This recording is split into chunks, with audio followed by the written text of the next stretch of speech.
When Wade Harris plunged into a raging flash flood to save a drowning Mustang foal, he thought he was simply doing the right thing.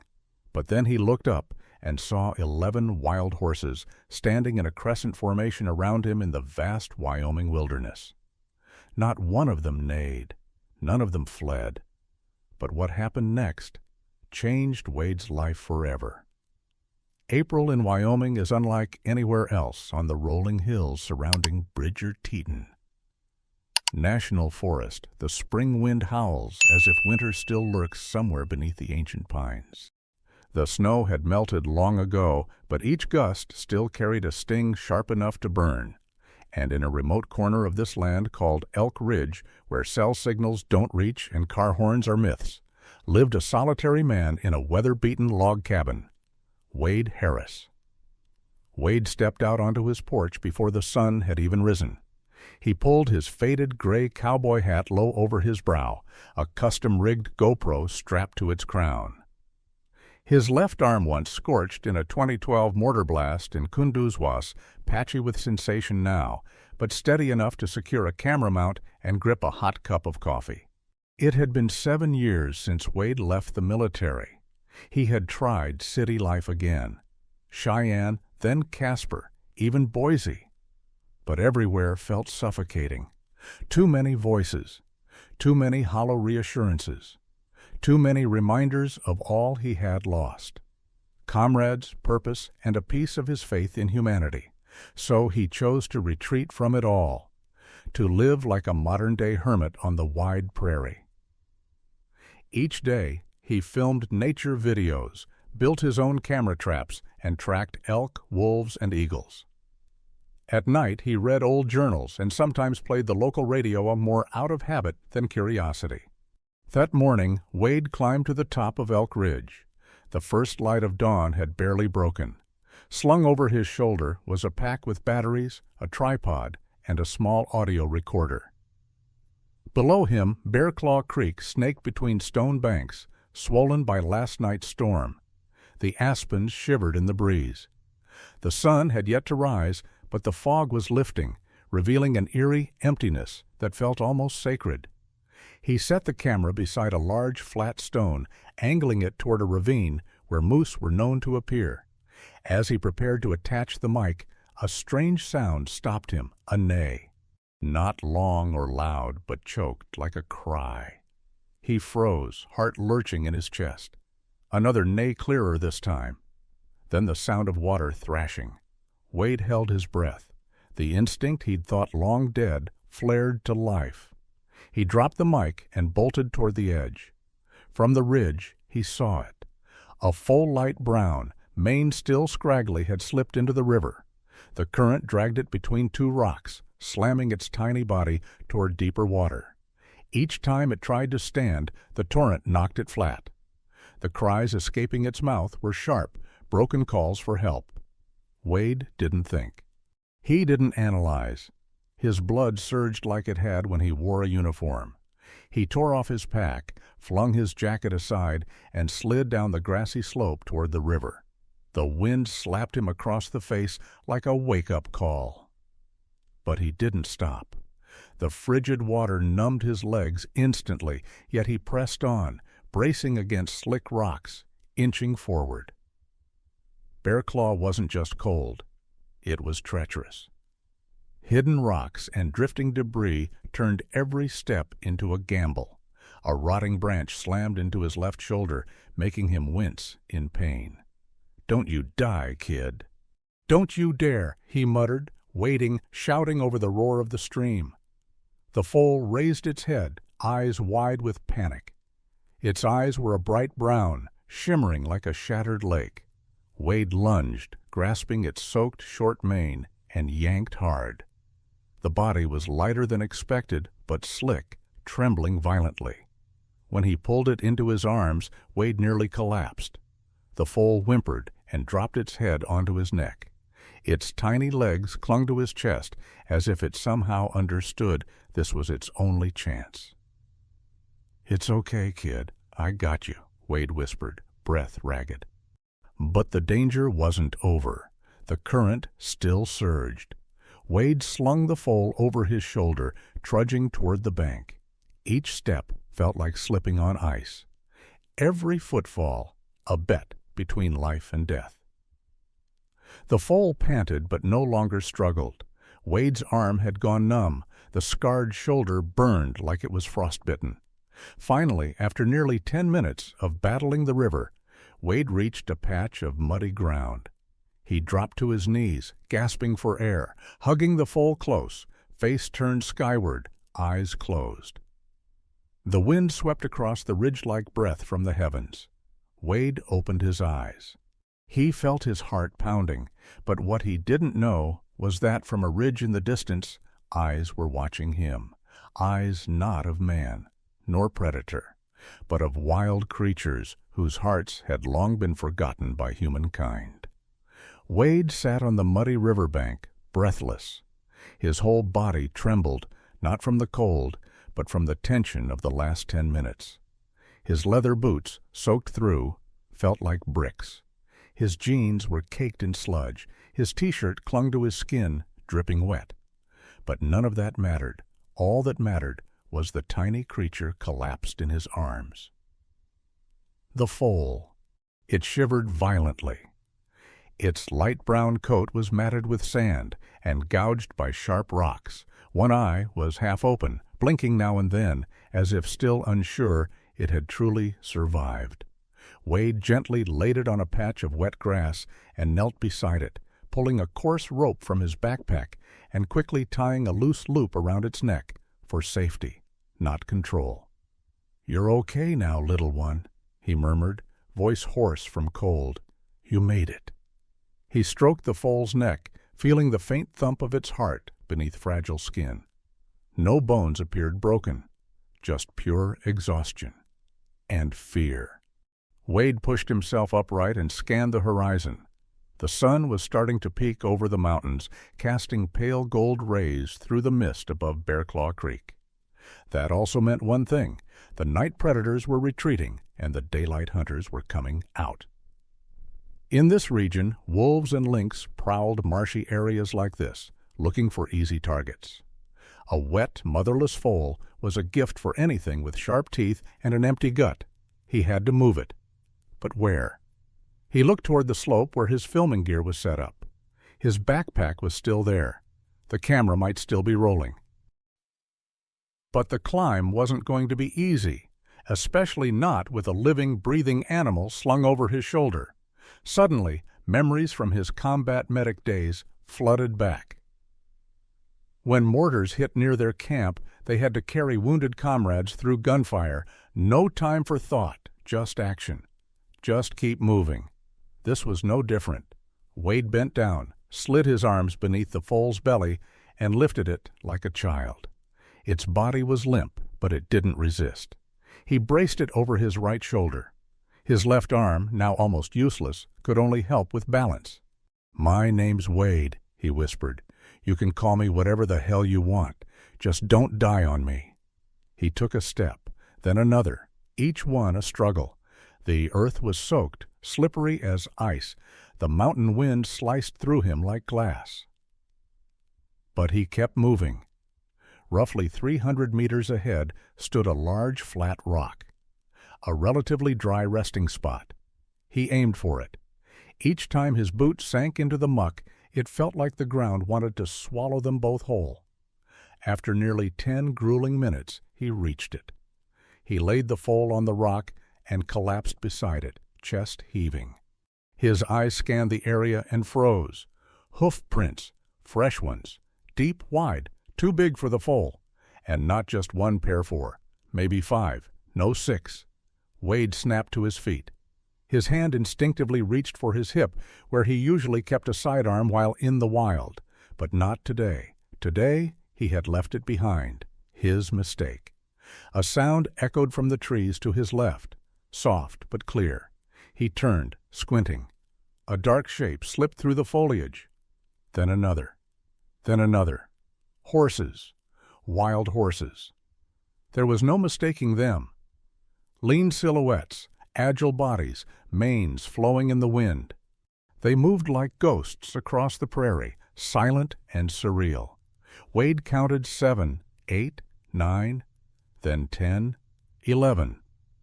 They stood in formation on a knoll where the sun's first rays touched the earth.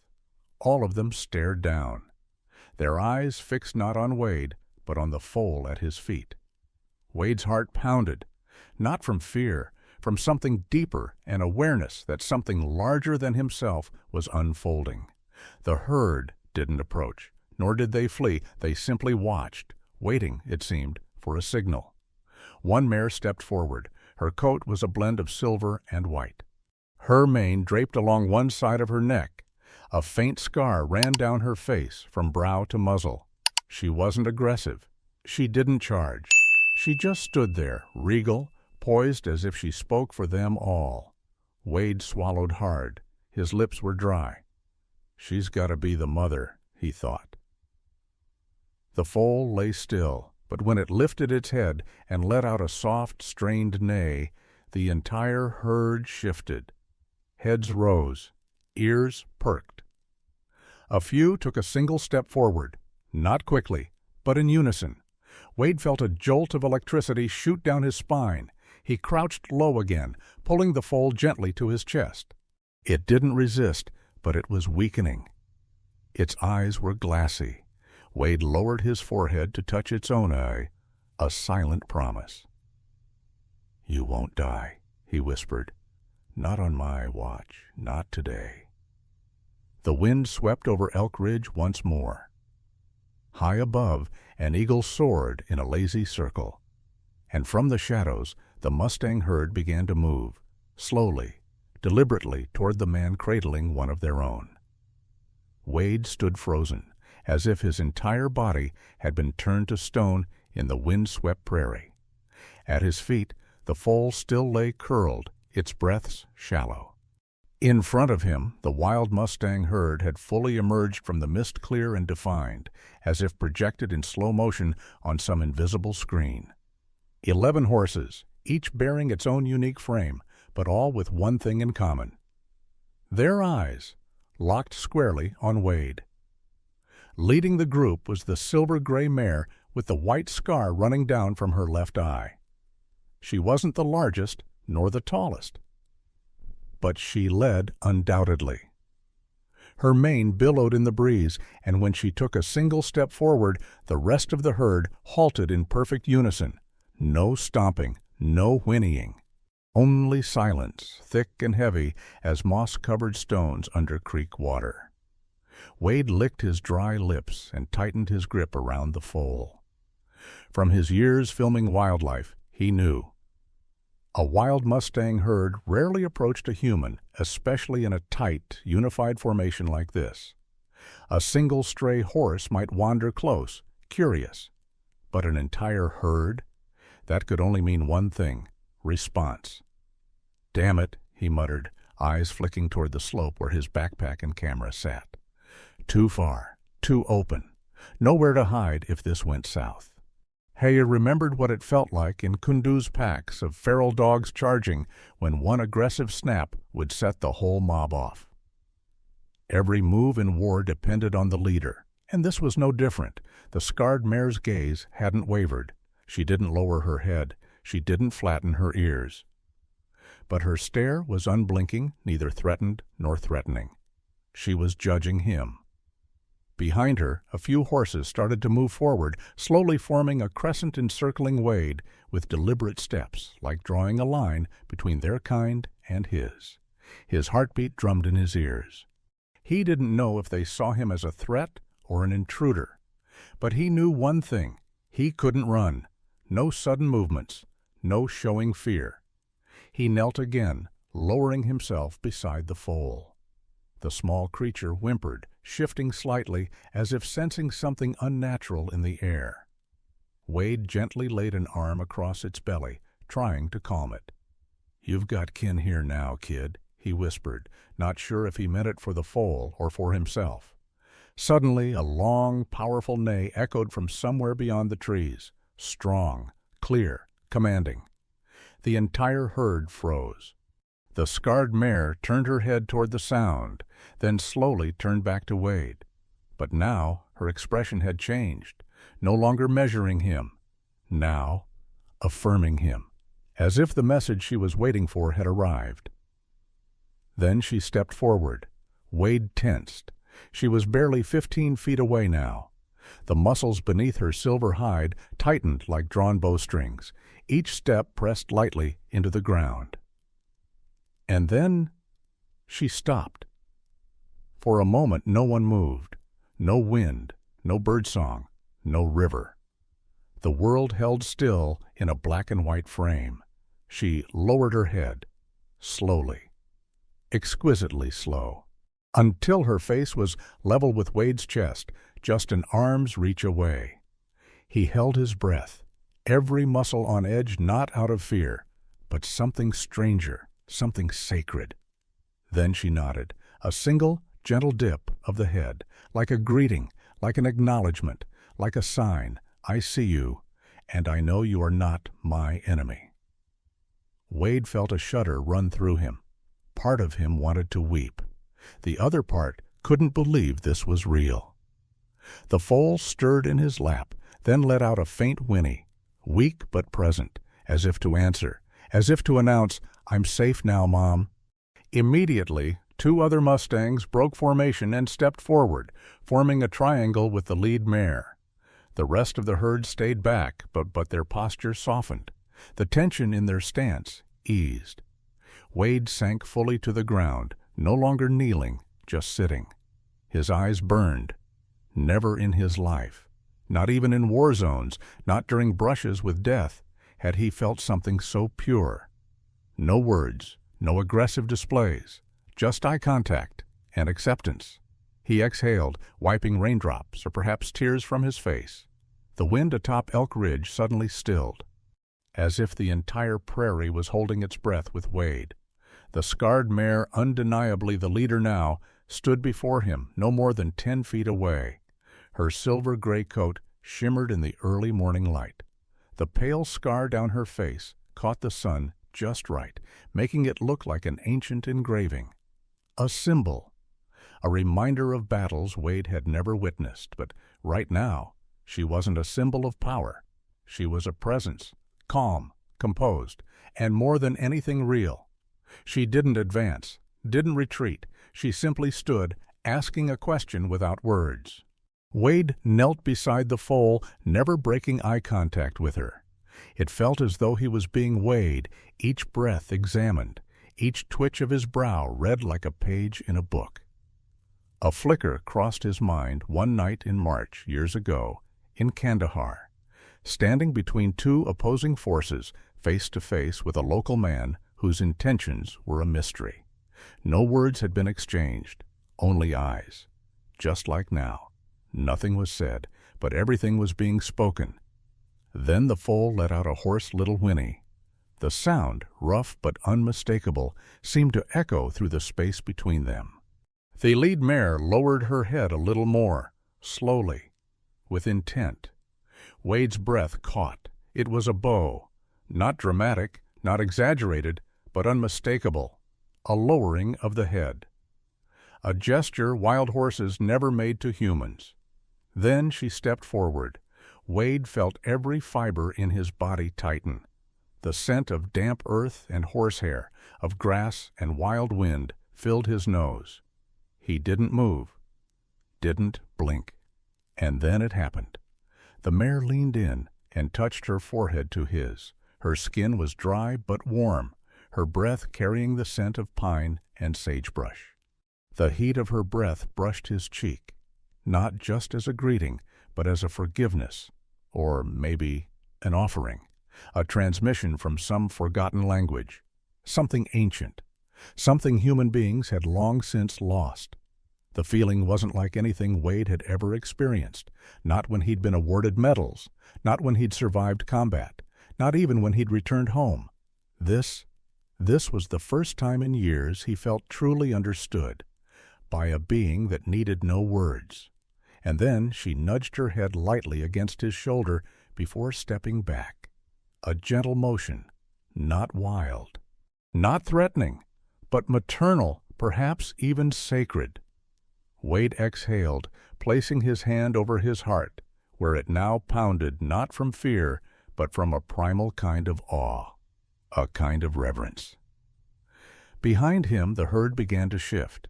Their stance was no longer guarded. Shoulders lowered, hooves shuffled. Heads tilted, ears flicking, not to hear a threat, but perhaps to hear the rhythm of peace. And then from the woods behind them another horse appeared.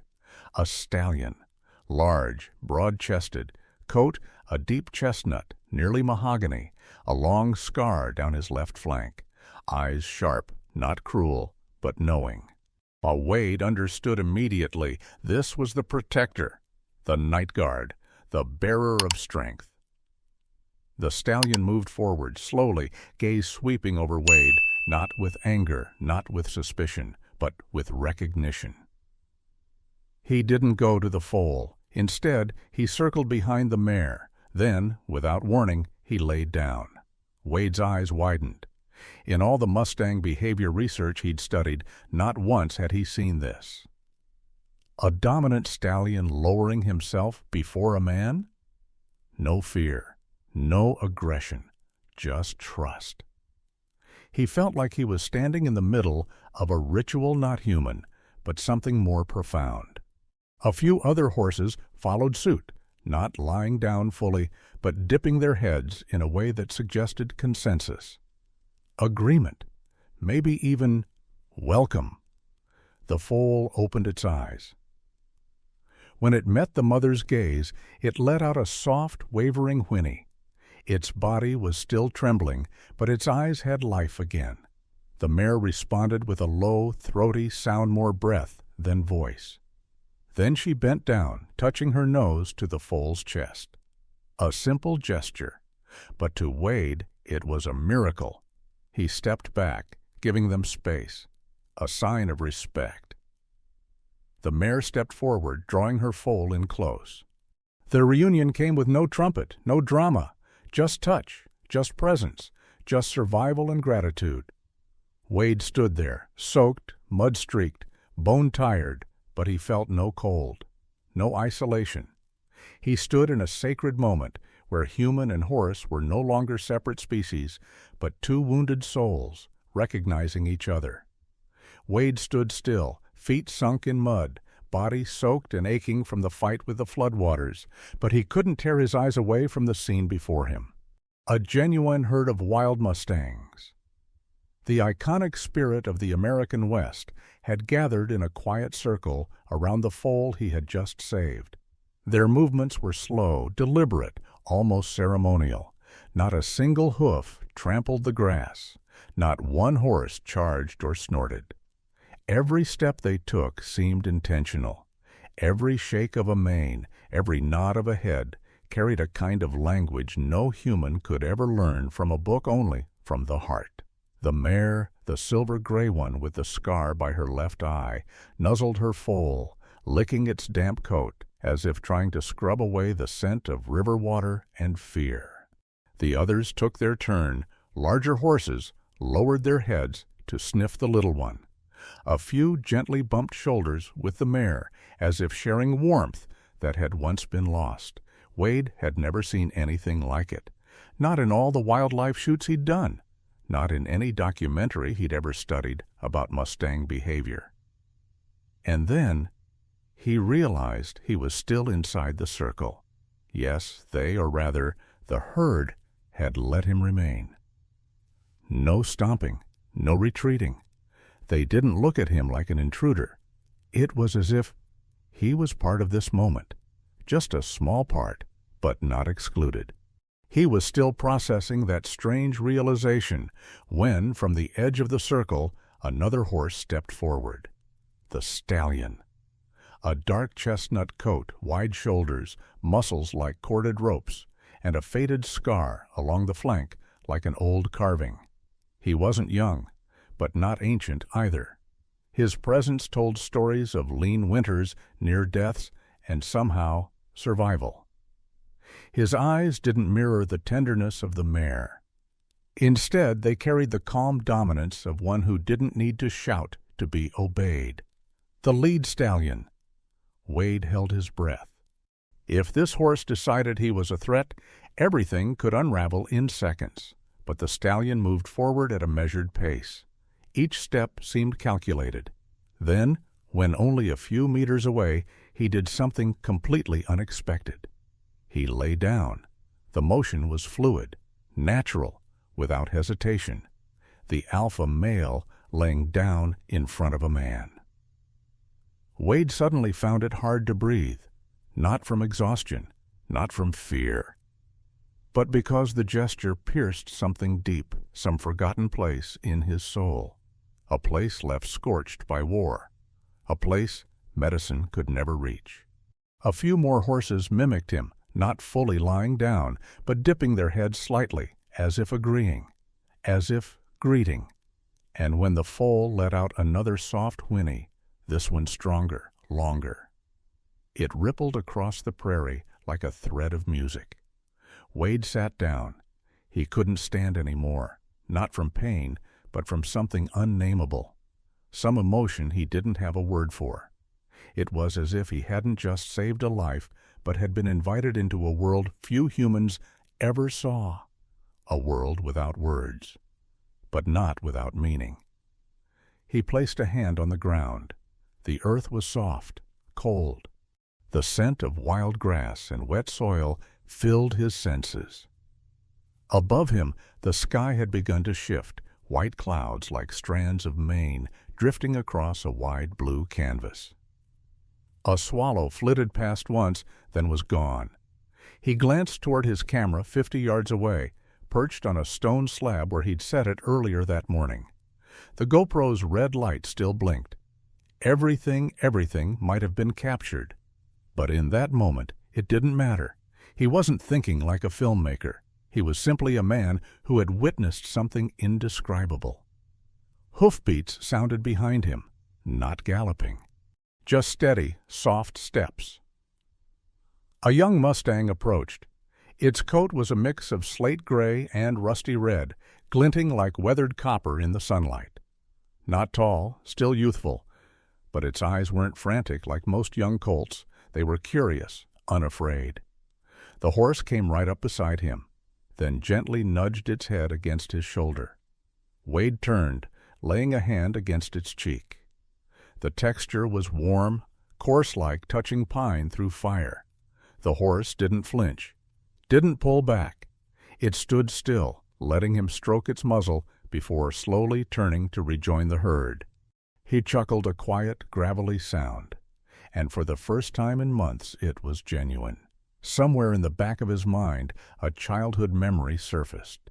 His father once told him that the Plains tribes believed horses were the spirits of the wind, and if the wind ever stood beside you, you had been acknowledged.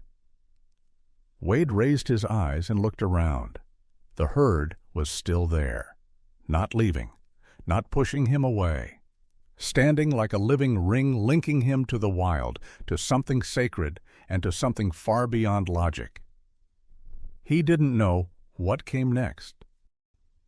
But he knew at that moment his life would never be the same again. The sun had fully risen now, spilling golden light across the Elk Ridge hillside. Dew still clung to the grass, sparkling like uncut diamonds. The air was thick with the scent of mountain spring damp earth, pine wind, and somewhere in the mix the quiet musk of horsehair. Wade stood slowly.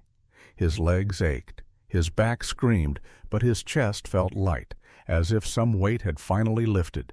He no longer held the foal in his arms. The little one was standing now wobbly, but upright. The mare never left its side, her eyes softened as if some crack in the sky had finally sealed. Around them the rest of the herd formed a loose circle, occasionally letting out soft exhales, muted whinnies. Conversations meant only for one another. Wade stepped back, then another step. No one stopped him. No ears pinned, no hooves scraped. But as he reached his third backward step, something unexpected happened. The mare let out a sharp, clipped call brief, not loud, but unmistakable, and the entire herd turned. But instead of leaving, They began to move. Two horses, one gray, one chestnut, stepped forward side by side, forming a narrow gap. Then another pair followed, and another. Each duo took its place in line, creating two rows stretching from where Wade stood, all the way to the stone slab where he had left his backpack and camera. A corridor. A path of honor. Wade stared, stunned. There was no word in any language to explain what was unfolding, only a feeling that this wasn't instinct, this wasn't reaction, this was intention. The scarred mare stepped forward, positioning herself to his right. The towering stallion joined her to his left. They didn't touch him, but they stood close, flanking him like ceremonial guards. Wade swallowed hard. His skin prickled with goosebumps, not from the cold, but from the undeniable sense that he was being escorted.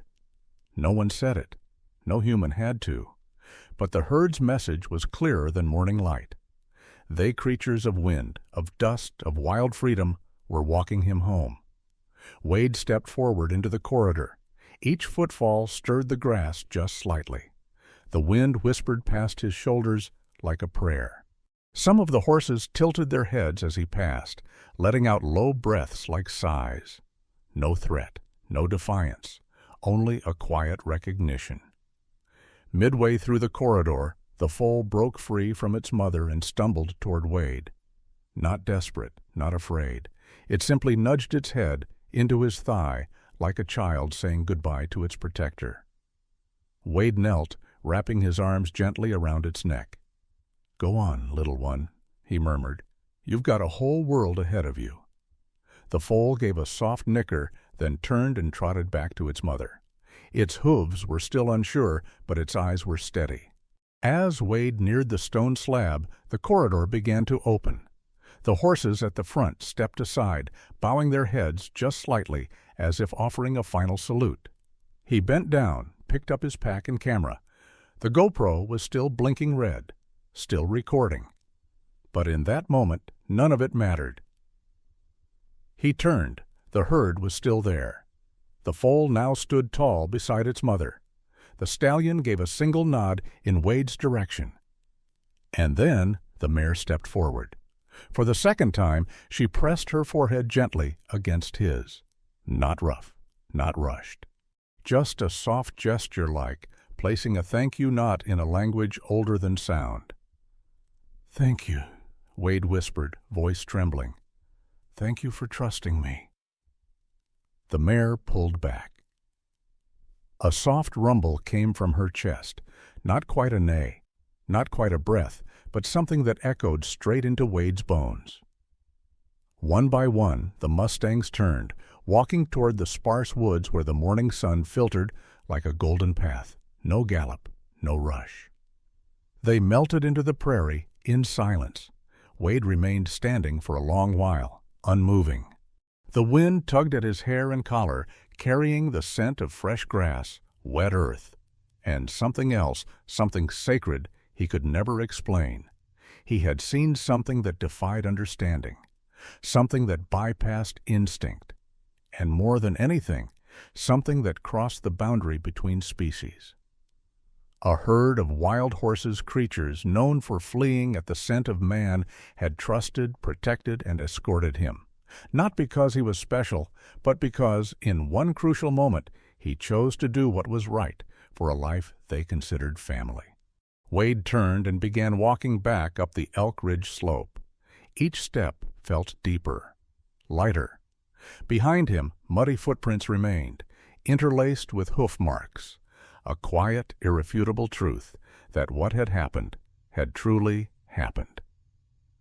The GoPro blinked red on his shoulder, but what it captured in his heart was permanent. A week had passed since the morning on Elk Ridge, and Wade Harris still hadn't told a soul. Not because he hadn't had the chance, but because he didn't know where to begin. There was no easy way to explain what had happened that day without sounding delusional. A wild Mustang herd forming a corridor of honor, a mare bowing her head in thanks, a moment when words and instincts were set aside for something ancient? No, This wasn't a story you rushed to tell. In the days that followed, Wade pitched a small tent beside his cabin and patched up his solar battery rig to recover footage from the GoPro.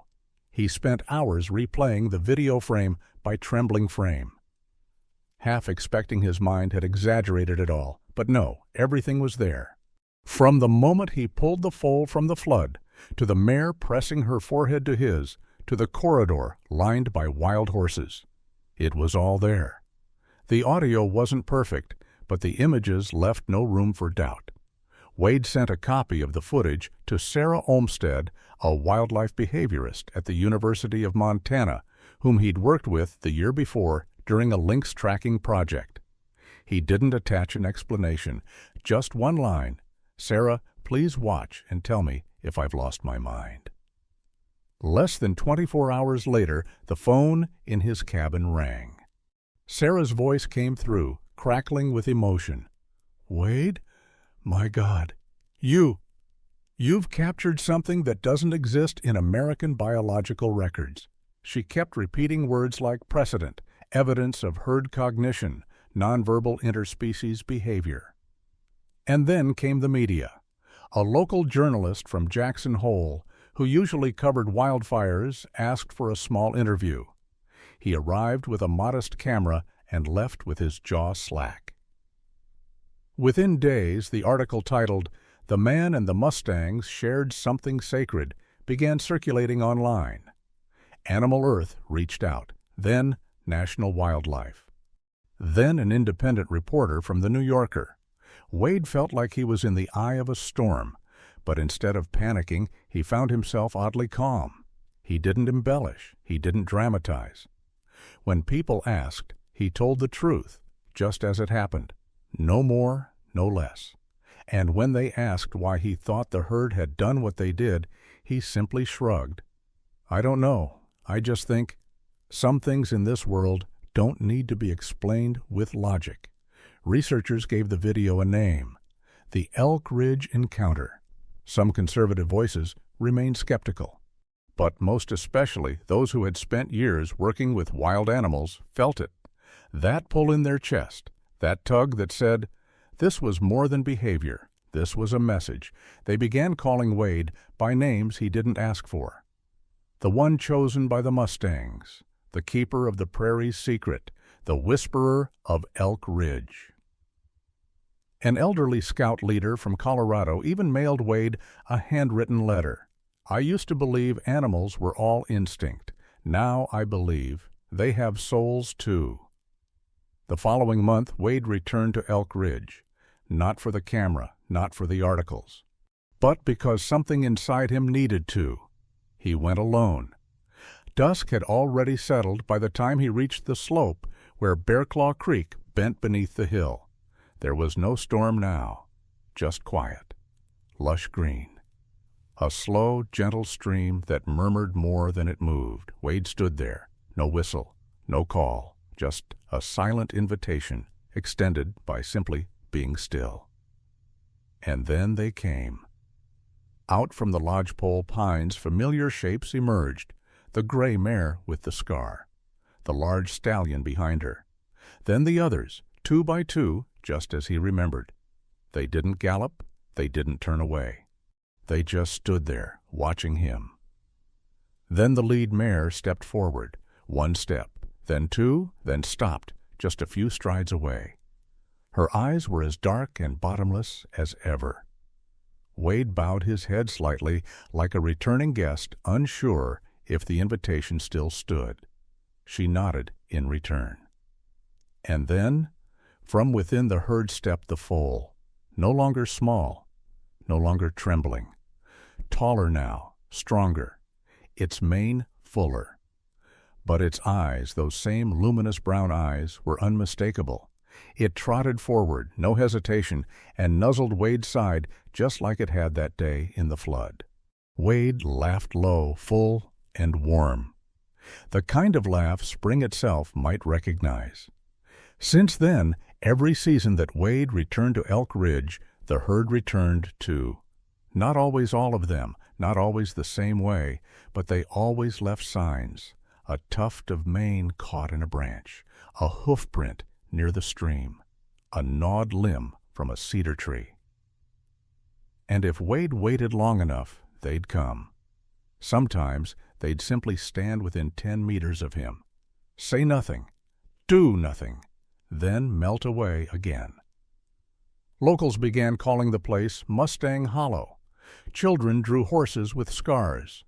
A documentary was made based on the footage, titled Between the Breaths. But Wade didn't care about the titles or the interviews. What kept him going was the quiet knowing that at a time in his life when he thought there was nothing left to believe in, a herd of wild horses looked into his eyes and saw the man he truly was.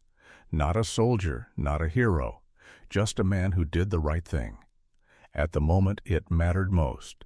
For a fragile, trembling life they considered their own, and that, for him, was enough. If you believe there are moments that transcend the boundary between human and animal, leave a 1 in the comments below. But if all you want is to say thank you to Wade, the man who didn't turn away when a small life needed him most, leave a 0. And don't forget to subscribe to True Animal Stories, because ahead are many more tales where animals don't just survive. They love, they trust, and they remember.